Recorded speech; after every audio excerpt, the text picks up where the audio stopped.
IB Nation, welcome back to another edition of the Irish Breakdown Podcast. It's Wednesday, it's hump day, it's the middle of the week, it's the last full practice of the week, it's all these great things, but it also means Trevor, and that's Trevor Trowbridge.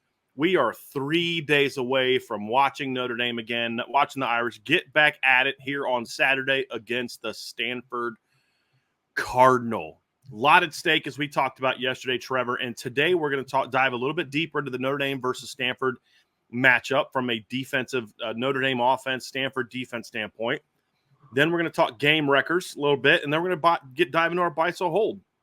So going to have a lot to discuss today. Tomorrow, me, you, and Ryan are going to give our keys to victory, and we're going to make our predictions. And then Bill Bender and I are going to have a lot to talk about with the big, huge weekend of college football. This is going to be, in my opinion, one of the best weekends of the season for college football, in my opinion, just from a marquee matchups. Now, what tends to happen sometimes, Trevor, when we get these great weekends is the games are a bunch of duds. Mm-hmm. It's either like a sloppy game or somebody just gets annihilated and they're not great games.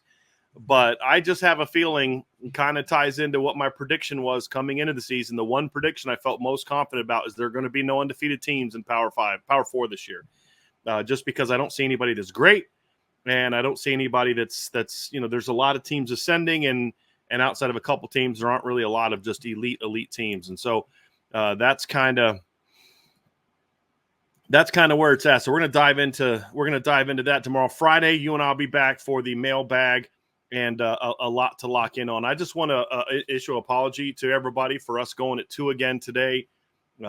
We are having some we had a flood in our house this weekend, and we're having a lot of work done, demolition work on that. We're going to have to go through this process again.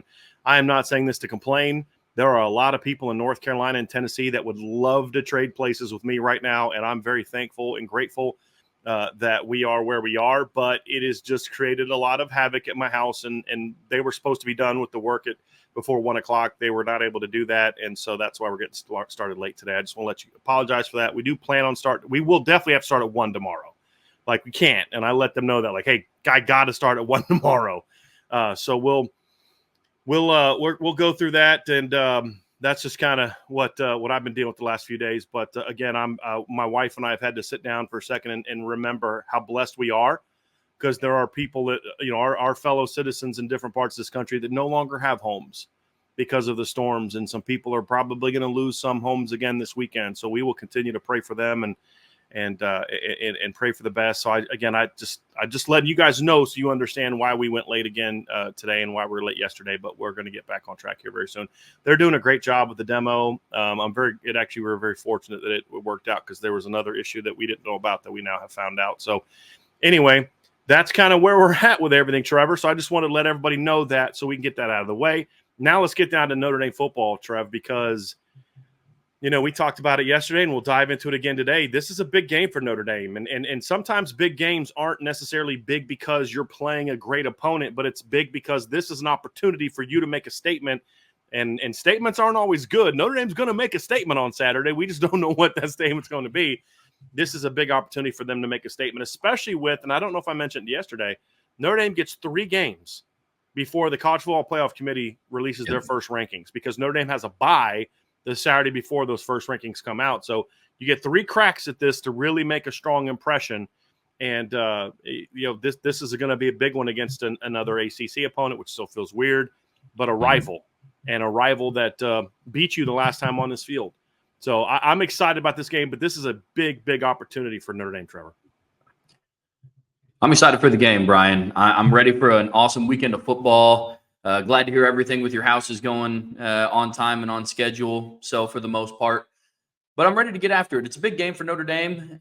To your point, it's going to be a big evaluation tool for a lot of us to see. We've heard a lot of things about the teams getting better. They made some adjustments in the bye week, so excited to just see it out on the field, man, and see what the final product is going to start looking like for this team as we're coming into the home stretch. So really excited to get after it with you today, Brian.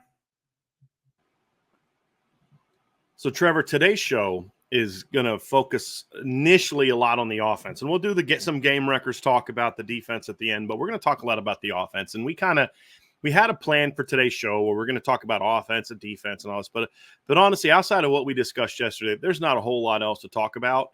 with the matchup of the defense against this really struggling Stanford offense. We'll get into some game records talk that's more Notre Dame centric about the defense, but we really wanted to focus on the matchup between the Notre Dame offense and Stanford defense, as we talked about yesterday, Trevor.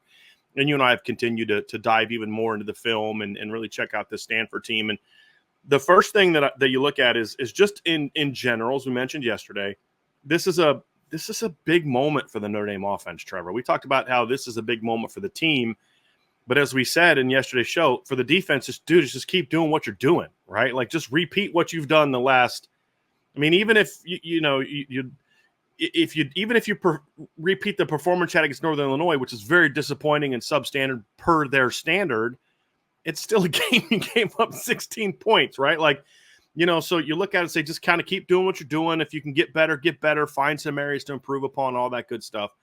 But this game is really the opportunity for the team, but then more specifically, this is an opportunity for the Notre Dame offense to have sort of okay, it's time to step up moment, right? As we said yesterday, if you don't do it now, when's that going to happen? And there's two very different aspects to this matchup, Trevor. One is for the Notre Dame run game. This is actually, in my opinion, after studying the film, a very tough test for Notre Dame. I don't think that Stanford has the talent up in the front seven that Louisville had, but they're a pretty good run defense, and we'll get into that in a second. But then the other part of it is, okay, but they're not good in the pass defense for a lot of reasons, which Trevor and I are going to break down. And so now's the time to get rolling, or it's just, like you said, you were just going to have to accept the fact that what we've seen is just what they are, and they're just not going to get any better. So really, it's going to be a find out moment in both areas. And so let's start with the run game, and we'll just kind of cover this briefly, Trevor, as we look at this matchup. For the Notre Dame run game, it's kind of been, I mean, I feel like, I don't know if you agree with this, Trevor. I feel like with the run game, it's either really good or not. I mean, you look at the numbers, it's like 198 against A&M, 362 against Purdue, 270 against Miami, Ohio, but then only 123 against Northern Illinois and only 117 against Louisville. Now, they have scored at least 2 rushing touchdowns in every game, but the yards are not great. And this is a defense that is a lot more in line with what Northern Illinois and Louisville bring to the table than it is with what Miami of Ohio and Purdue bring to the table. Now, the anomaly is the Texas A&M game, because they actually are a pretty good run defense, and Notre Dame did some really good things in that game. But since then, they've had 2 games where they just absolutely obliterated their opponent, and then 2 games where they really honestly were substandard in the run game. And so we're going to have to find out, is this team just one that out-talents people and, can rip off some big plays, or can they figure out some stuff schematically and from an execution standpoint with the offensive line to go out there and thrive against the Stanford defense, which, much like Purdue, is very much geared towards at the very foundation of who they are to stop the run. Now, I think they're more sound than what Purdue is defensively, and I think they're more athletic than what Purdue is defensively. But this is a team that, from a front seven standpoint, Trevor, does present some unique challenges from a size and physicality standpoint, very experienced at the linebacker level, and pretty good scheme. So this is going to be a good test for the Notre Dame ground game, both from a personnel standpoint and from a coaching standpoint. Yeah, I agree. Notre Dame's going to have to find different ways to make explosive plays in the run game, because that's where their rushing offense is stalled in those games that you had mentioned before. We had talked about it in previous shows, especially after the start of the season, is Notre Dame kind of has the tendency of could be like a feast or famine type rushing offense because they have such big playability. But what they don't have, or at least what we haven't seen so far this year, is having a running back similar to Audrich's production last year of just being able to rip off that 6 at a time, 5 at a time, 4 at a time, 7 at a time. A lot of times it's at 2 at a time, 3 at a time, 27 at a time. So going to have to find ways to become a little bit more balanced within the run game, find different ways to take some of the pressure off of Riley Leonard in the run game is another aspect of something that they're going to have to figure out. Not take him out completely, but find ways to get it to where he's not finishing the football game as your leading rusher in attempts. So lots to figure out for the Notre Dame run game, which is interesting to say because that has kind of been the focal point of their offense so far. I don't have any desire to remove Riley Leonard from the run game. Neither do you. What it comes down to, and this is what you're saying, it's what I'm saying, and what I believe Mike Denbrock was alluding to last night in the press conference was it's like right now Riley Leonard is the driver of the run game, and Jeremiah Love and Jadarian Price are basically complements to him. That's what it's had to be so far. What I believe Notre Dame wants to get to, and what I think Notre Dame needs to get to, is where he is the complement to Jeremiah Love and Jadarian Price. And it sounds like that's kind of what Coach Denbrock is getting to. But I also understand where he was kind of going into the bye, which is this is just who we are right now. We can figure some stuff out in the bye week. But if we're going to beat these two teams, we've got to have Riley Leonard be more of a focal point of the run game. Now, the Miami of Ohio game was interesting because they actually focused on stopping the running backs, which is why Riley went off the way he did, because they were just giving him running lanes. Louisville did a much better job of what you and I talked about going into the game. They're going to try to dominate Notre Dame with the front and then have the scheme geared towards stopping the running back or the quarterback. And that's what they did a pretty good job of in that game, Trevor, is the D-line shut down the running back run game, and the scheme did a good job of keeping Riley Leonard in check. And I honestly don't think Notre Dame did a great job with their scheme of really mixing things up enough to present any problems for Louisville. So they're going to have to do a better job there schematically. But in this particular game, Trevor, you're in a situation where I believe that this Notre Dame run game needs to do a couple things better. And the reason that I'm kind of encouraged, or I'm happy that they're getting to play Stanford this weekend, is because I do think that Stanford is a legitimate test for your run game to find out if those adjustments are going to take. And when you look at the Stanford front, they're not a real big front, but they play really hard. And you made a note to me when you and I were talking before the show, their linebackers and edge players do an especially good job at block destruction, which is something that helps them. And, of course, they're a very veteran group. You've got Tristan Sinclair, who's a sixth-year senior. You got Gathan Bernadelle, who's I think a fifth-year senior in a transfer. They're a very experienced group of players. They get to where they're supposed to get to. They do it physically. They do it with sound fundamentals. And that's really helped them. And when you look at the run game, like we talked about yesterday, Trevor, Clemson went for 5.0 yards per carry. A big chunk of that was because of a long touchdown run by Cade Klubnik on a scramble. If you take that long touchdown run out of the equation, they actually did a pretty decent job keeping Clemson's run game in check. They did the same thing against Virginia Tech, and Clemson's the only team to go above 3.8 yards per carry so far against a Stanford team that's played 3 games, I believe, against Power 5, actually 4 games against Power 4 opponents so far. Stanford is the only non-Power 4 opponent they've played so far is Cal Poly, who, as you mentioned yesterday, they held to 25 yards on 20 carries. They held Syracuse to 26 yards on 17 carries. So I actually felt they did a pretty good job against the run game. Phil Maffa had 58 yards on 10 carries in that game. He had one good run, kind of held him in check for the most part in that game. So this is going to be a good test. If you can run the ball effectively against Stanford, then that tells me that this run game is geared to be successful. And Trevor, you mentioned it. It's not so much about the yards, because we saw that in the Texas A&M game. I mean, like for me, the way I grade efficiency, Trevor, if you're at 60%, 60 to 70% is a pretty good performance. Like that's like good to really good. The closer you get to 70, anything beyond 70 is excellent. They were in the, I think, high 30s to low 40s against Texas A&M in efficiency. They just ripped off a bunch of long runs. That's really what fueled that game. You had the 47-yard run from Jadarian Price. Jeremiah Love had 50 yards on 2 carries. That's 90-some yards on 3 carries. And then Jeremiah had another 21-yard run right before his touchdown, or another almost 20-yard run right before his touchdown run at the end of the game. So you had over half your yards on 5 carries. And then there's a lot of, like you said, 2s and 1s and -2s between that.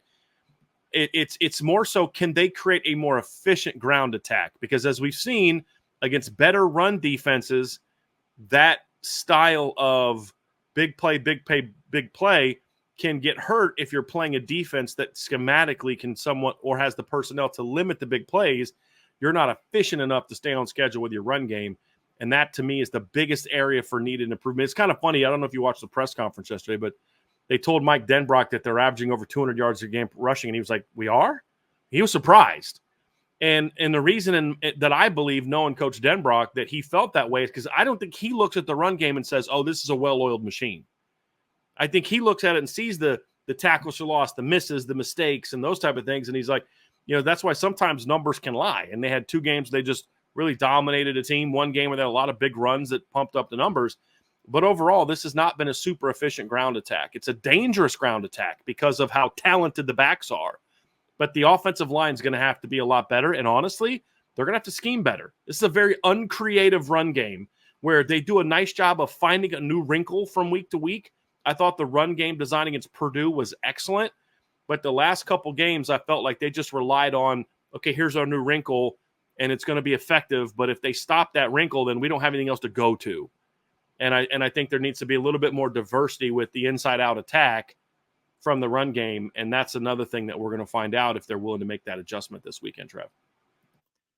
From the eye test, it almost looks like and feels like sometimes when you're watching the game, the run game is very reliant on one of their big 3 guys just making something miraculous happen, and that's when they're going to pick up major chunks of yardage, which there can be some truth to that when you have explosive threats like Jeremiah Love and Jadarian Price and Riley Leonard, but it's not a sustainable style of football. And every conversation that we're going to start having around Notre Dame's offense is going to be geared towards, now that we're at this part of the season, what are you doing to start preparing to make a postseason run? Because the offense right now is just not going to get it done, the style of what they're running right now. So I know we're going to get into a lot today, but I think some of it is going to be, part of it is you got to scheme better in the run game, 100%. And you need to do different things to free up different running lanes for your guys. You have to kind of shift your mindset from Riley Leonard being the focal point of the rushing offense to being a complement to the rushing offense. And opening up the passing game is going to relieve some pressure on Jeremiah and Jadarian as well. So all things I know we're going to get into today, but yeah, no, 100%, man. The running game is going to be challenged this weekend. I remember the end of the game against Miami of Ohio. I looked down at the stat sheet and I was like, 207 yards rushing. I didn't feel like they had 270. I mean, I knew they had a good amount, but I thought, maybe 200, like 270. And then you start looking at the stat sheet and you're like, okay, 50-yard run by Riley Leonard, 43-yard run by Riley Leonard, 30-yard run by, Jeremiah Love, 20-yard run by, and you're just like, oh, okay, yeah, that's where it comes from. So I want to see an offensive line that executes better. I want to see an offensive line that's a little bit more physical maybe than it was last week. And I want to see a run game that has a little bit more inside-out mixtures in this game. So we'll see if they're able to kind of get that figured out. But I think the point you nailed, Trevor, and this is where we're going to go next, is the pass game.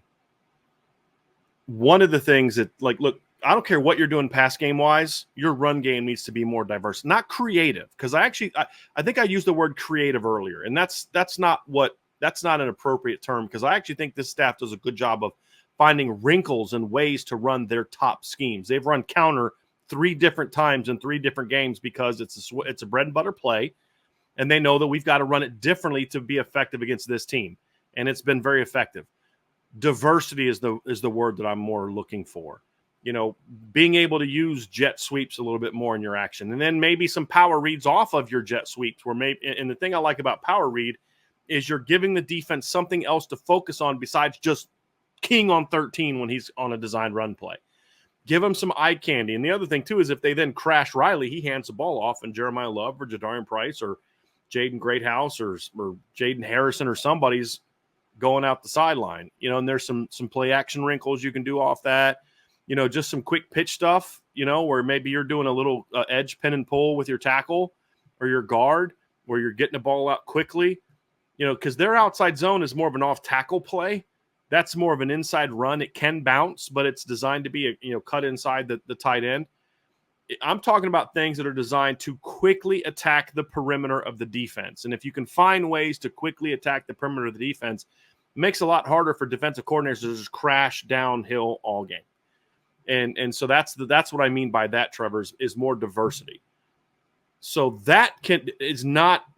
you're not doing that because of the pass game, right? You're not. However, where the pass game can provide more complements is, number one, is doing a better job of protecting the run game, where teams can say, okay, fine, you can gear all your resources towards stopping the run, but we're really going to make you pay for it. And so far this season, they really haven't done a very good job, a play here or play there, of using the pass game to protect the run game. And that's something that we need to see in this game. And it's not so much like play action. I know that's an easy one to go to. We talked about that yesterday. We need to rehash that. I'd like to see more play action. You'd like to see more play action. We understand why they haven't done more play action. I view it protecting the run game with your pass game, first and foremost, is not play action. It's throwing out of what you run out of a lot more effectively. So if these are the things we think that we're going to have some success running the football this week with the tight end motions and the different things that they do, then you need to make sure that your run game, your pass game is built around that. I was on a staff one year, and it was my second year on the staff. The year before, we had made the national playoffs, and we had a more talented team, but our head coach took this really bizarre approach where he basically had me go design the pass game in my office each week, and then he had the O-line coach and the running back coach go design the run game in their office, and we didn't work together at all. And so then how we would come up with our script, this is the most ridiculous thing ever, is he would ask each person what they wanted to run. And then that's how we do the scripts. He'd ask the O-line coach, the running backs coach, the quarterbacks coach, me, because I was a pass game coordinator. And then we just keep doing that till we got to our script. And there was never any, and this is the thing I kept complaining about all year, is like, guys, I need to know what they're doing. They need to know what I'm doing. But more so, I need to know what they're doing formationally, personnel-wise, backfield action-wise, so I can make sure that our pass game is designed to complement that. Yes, we're going to throw out of some looks that are throwing alignments, but then they need to mix a couple runs in to that, and I need to make sure that we've got some stuff designed where if we're going to go 21 personnel and we're going to motion our fullback out, we need to have a couple some throwing stuff out of that. And it made for a very discombobulated offense where we put up good numbers, but against good teams, we struggled because we couldn't just out-talent them. And I'm not saying Notre Dame does that, but what I am saying is I don't believe they do enough effective throwing stuff out of the more heavy, this is a running alignment, this is a running motion. They run heavily out of this.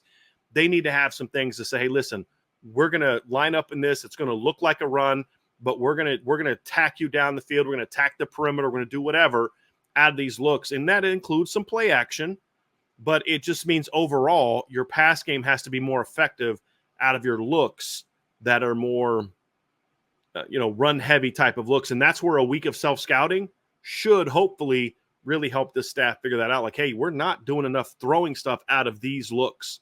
And that's got to change against Stanford. It almost feels like I've been waiting for that moment watching their games the last couple of weeks of it feels like they're using certain formations and certain personnel groupings to set something up for later down the road in the game, right? And it just never comes to fruition, which is interesting. I mean, that goes to your point about having, different, it goes to using different formations and different personnel to set it up and use it down the road, whether it's in a different game. They did do it on the screen pass, which is something that you called.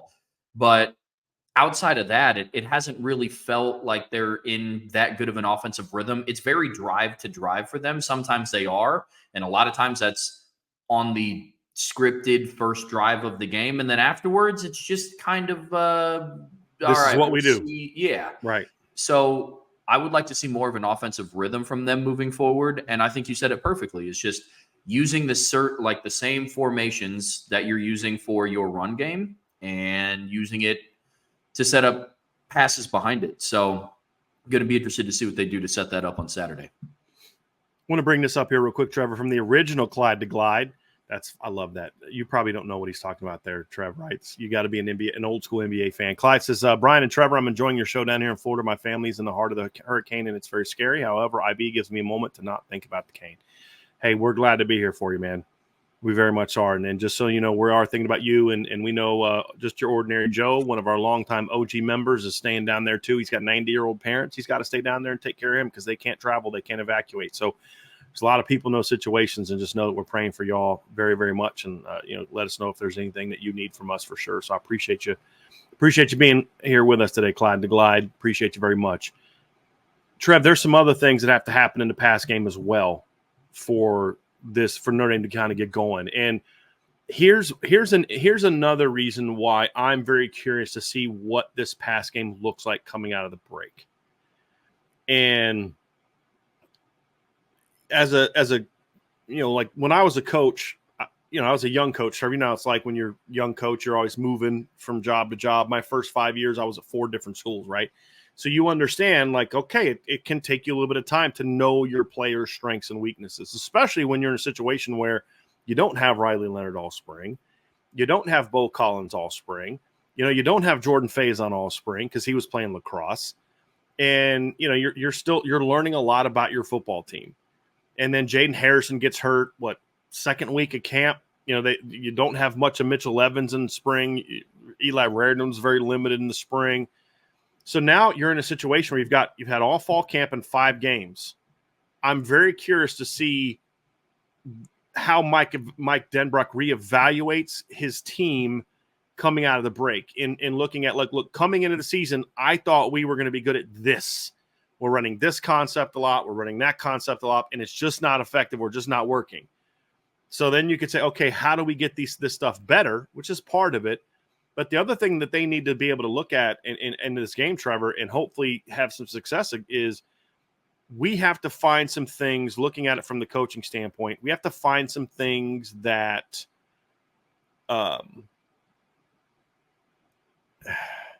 fit better to what the strengths of our players are, right? If that makes sense. And so, sometimes it can be, all right, look, we like this concept, but it works better when we do it this way. Hey, this concept hasn't been effective, but let's try it with maybe a post-snap switch. Let's try it with a stack where they separate or they quickly cross. Let's try it. Maybe let's look at, how it works out of this alignment. Let's maybe try it with the back out of the backfield. Let's maybe try it with the tight end. And let's also, we're trying a lot of this horizontal stretch stuff. We're not winning a lot of one-on-one, so let's maybe do some other things. Now that he has a better sense of what his players are good at quarterback, at running back, and receiver and tight end, there's a chance for them to be some alterations. And I think this Stanford game is the perfect opportunity to maybe make some of those adjustments, Trevor, because this is kind of where I want to spend my time is the things that I think Notre Dame doesn't have enough of in their pass game, enough motions, enough, not bunch, but stack stuff, some movement bunch, which has been hit or miss for them, some levels concepts, which they very rarely ran that I know are in Mike Denbrock's offense. Those are all things that I believe, Trevor, watching film, are things that could be very effective against Stanford because of the issues they have. And there's 2 issues that Stanford has. As well coached as they are on offense or on in the run game, they are kind of the opposite in the pass game. And there's 2 things that create problems. Number one is they still try to line up and just let their corners cover. And they don't play nearly as much man as Notre Dame does, but they do play a lot of that. And they do play what I believe to be a lot of pattern match, which essentially turns into man once routes are declared. And simply put, they just don't have the athletes to do that. They don't have the athletes to chase. Notre Dame doesn't have a lot of chase routes in their offense. That is something I'd like to see. A lot of the stop stuff that Notre Dame is doing, Stanford guys defend relatively well. Stops, comebacks, in cuts, that aren't coming underneath, just pure in cuts. I think Stanford defends that stuff pretty well. What they don't defend is the vertical stuff, the deep stuff, and the chase stuff. Those are crossers, overs, drags, double moves, things like that. Those are things that Stanford, simply put, just doesn't have the horses, so to speak, on the outside to do. And so that's where we get into. Schematically, you need to give your guys chances to run. If I'm slow and you're fast and all you're doing all day is running stops and comebacks, that's advantage me, the slow guy. And that's a lot of what Notre Dame is doing. They're going to have to do some things to try to take advantage of their athleticism on the perimeter in a better way than what we've seen so far. And this is the perfect defense to get some of that stuff going against.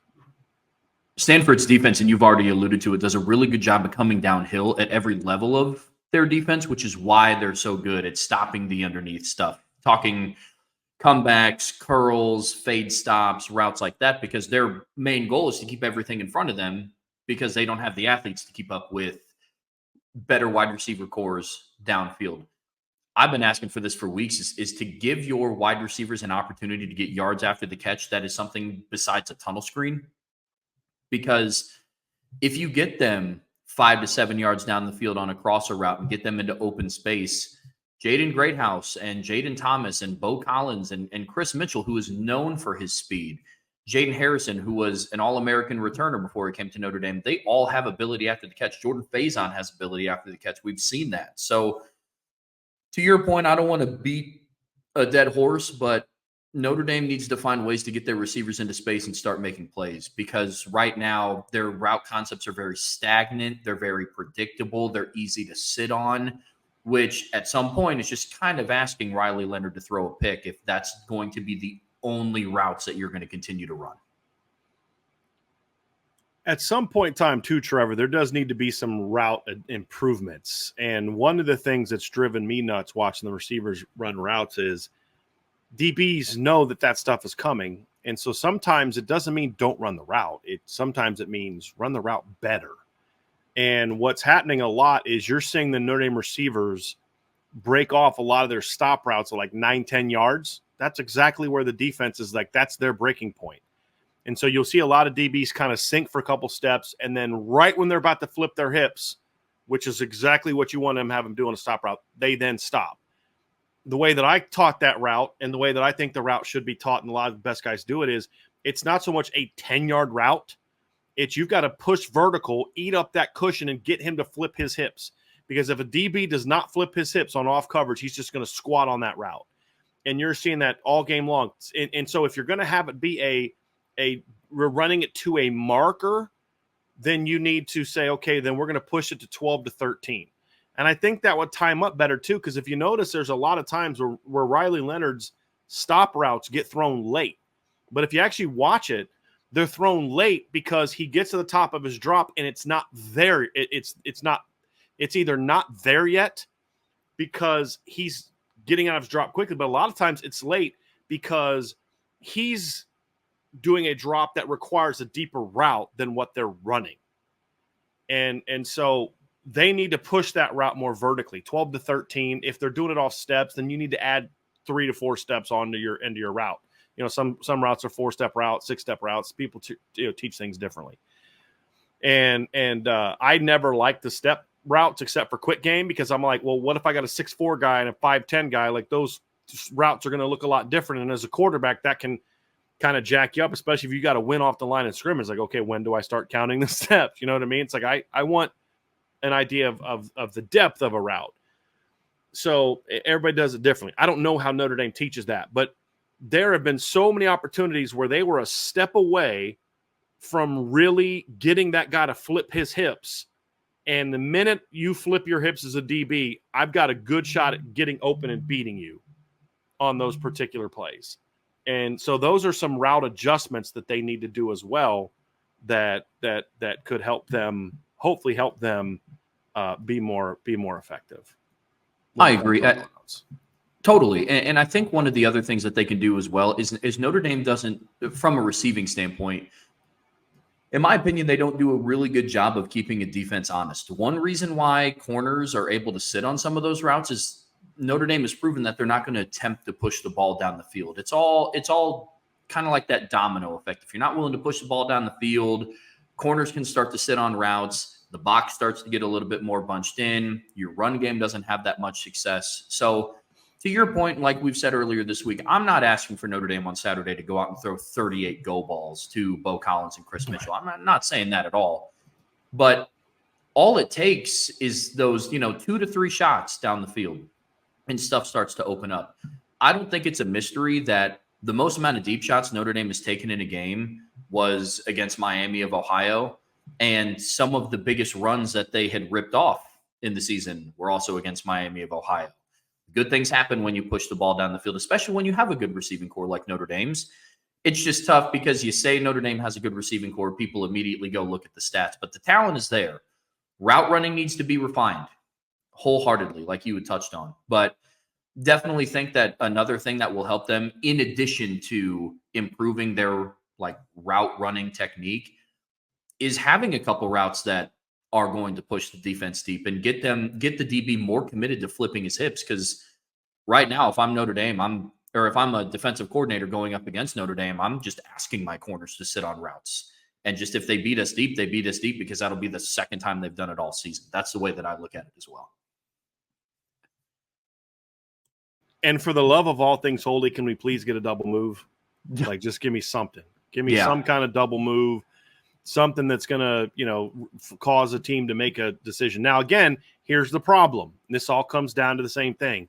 I know Mike Denbrock uses double moves. I've seen him do it at Notre Dame. I've seen him do it at Cincinnati. I've seen him do it at LSU. Double moves require time. And that goes back to what we talked about yesterday. So it's going to be very interesting to see, how how are they able to adjust the protection to ensure that they can do some of the stuff that we're talking about, Trevor, because that's going to be a big part of this. And then another thing for me too, as I look at this matchup, is you've got to find more ways to get your slot receiver and your tight ends in opportunities for big plays down the field. Stanford's safeties are very vulnerable in the throwing game. Very vulnerable. Very good run defenders, very good come downhill guys. They're a big reason why Stanford's very good in the run game. But they have got to do a better job, in my opinion, of getting those guys in covered situations. If they can do that, then Stanford could be in for a very long day, in my opinion, because there's some corner route matchups, some post route matchups, some in cut, some over stuff, some backside seams where you can either ISO it with a backside seam and a front side seam, kind of like what Notre Dame did for the big touchdown against Miami of Ohio. They basically just ran verts from their number 2 and number 3 at a stop route by number 1. 2 and 3 ran a seam and a backside seam and a front side seam. Put that single high safety in a tough bind. That's something that you can do a lot of against this football team. There's other things. If you can hit a couple corner routes, next thing you know, you're hitting with the nod stick, and then you're coming back to the post for a big play with all the single high safety you're getting. So there's a lot of stuff out there for them to do in the throwing game from the inside that I think could really be effective for this team against these teams that are just crashing their linebackers and safeties downhill. That's the thing is, yes, throwing the ball outside is great, but you've got to find ways to get your tight ends and your slot receivers more involved in the run in the throwing game against them, because that's where your matchup advantages are in this game. It's, yes, outside, but also you've got some really big matchup advantages here. I've always felt as an offensive play caller that one of the best things to do to attack a team that is geared towards stopping the run is my inside passing game. And what I mean by that is routes to my inside players, because they can be out breaking routes. They can be floods. They can be outs. They can be corners. They can be nods. There's a lot of different things that I can do with them, but using them to attack vertically, because if I can even if some RPO stuff, Trevor, or some stuff where maybe I'm running them off and I'm running a draw, or I'm running something where I got some kind of run game action going where I'm just getting that other team thinking like, hey, they're coming at me. And so I just think those are aspects of it that I want to see this offense get. And I think for the Stanford matchup, it's like, we're not just talking plays we like. These are things that really would work against the specific defense you're playing this week. And I also think, looking forward to the next couple weeks, there are also things that I really like against Georgia Tech. Now, Navy has a really good safety. He was a kid that was on my all-opponent team, Rayon Lane. He was, I think, second-team all-opponent team. He's a really good football player. The rest of their secondary's pretty solid, to be honest with you. So you're going to have to get going in this game to get some rhythm against the better athletes you're going to face the next 2 weeks in the passing game. Neither of them are great pass defenses, but they've got better athletes. And so I think this is an important game for them to say, hey, let's get this going. Let's isolate these things. Let's get this part of our offense going. Let's get good at this, because if they can get the quarterback confident in himself, the offense, and his teammates, that then bleeds into the teammates say, hey, you know what? Now I need to run my routes because quarterback's going to get me the ball. And then they all get more confidence the offensive line can pass, bro. And I don't care how bad Stanford's defense is. That's exactly the point. You've got to get this stuff going in this game. This is a great opportunity to get this stuff going, because if you can build some confidence, like this team just lacks confidence in the throwing game, Trevor. It's hey, I got to break this route off quick because I don't know if the ball is going to come to me. I mean, there's just a lot of this stuff where it's like you need to trust the system more, push that route more, push past that guy, trust that the quarterback's going to get you the ball, trust that the offensive line is going to give him time. You do your job the way you're supposed to do your job, and once it starts clicking, then I think it starts rolling. It won't, it won't be just a one-off, because I do think they have talent advantages against a lot of the teams that they play. They've had talent advantages against the teams that they've played already and haven't been able to take advantage. So that's why I think, Trevor, this is very important to get this stuff going, because this is a very susceptible defense schematically and personnel-wise to what you want to do. And that's why I think it's important that they get those different aspects of the pass game going, on top of, hit a couple big plays from your bread and butter. Do some things. Trevor, and you can speak to this too, one of the things that gives them a lot of problems is when they have to communicate when guys either backs out of the backfield with any kind of rub or wheel or trail or follow route, whether they're doing some stack, post-snap switch stuff. Clemson had a big play in that game against them off of play where it was simple, Trevor. So ran a real quick post-snap switch out of a stack look, and the outside guy ran a post route, and you have two guys standing there, neither of them go cover that guy. And that happens to Stanford quite a bit. And where has Notre Dame got a lot of their big pass plays from this year, Trevor? It's doing stuff just like that. And so I want to see some more of that stuff, in my opinion. And if we can see more of that, then I think that's also something that's going to get this pass game rolling. Pre-snap motion, I think, is going to be huge. To your point, you alluded to getting your guys in the slot in favorable matchups. And I'm not just talking about sending your tight end in a zip motion across in front of the quarterback just to get him a better leverage standpoint from pass protection. I'm talking send a slot receiver in motion, get him matched up with a safety, get him in a one-on-one scenario. And then, again, to your point, Stanford does not do a really good job of communicating post-snap. There was a handful of times against Virginia Tech, handful of times against Syracuse, and a handful of times against Clemson where you had two guys chasing the same route and one person was just left completely uncovered. So Notre Dame did a little bit of that, like they did on that deep ball to Jaden Harrison late in the fourth quarter to kind of get that drive jump started on that scoring drive. So I'm going to hope to see more of that in this game on Saturday, and just playing into more of the weaknesses of what Stanford's defense presents to you. The term that I think of a lot is, take what the defense gives you. And I look at that and I think by nature, there's a lot of people that hear that phrase and they think, keep it simple, keep it underneath. Look, if Stanford's pass or defense is not spectacular by any means, and they do a really job communicating on post-snap switch routes, you need to run those all day long until they prove that they can stop it. So I'm with you. I would definitely like to see a lot more pre-snap motion, spread the field out more horizontally in like pre-snap alignments. So hoping to see a good amount of that on Saturday, because it will start to build on what we're hoping to see over these next 3 games. It's going to be a lot of evaluation over the next 3 weeks until they reach their next bye week for sure.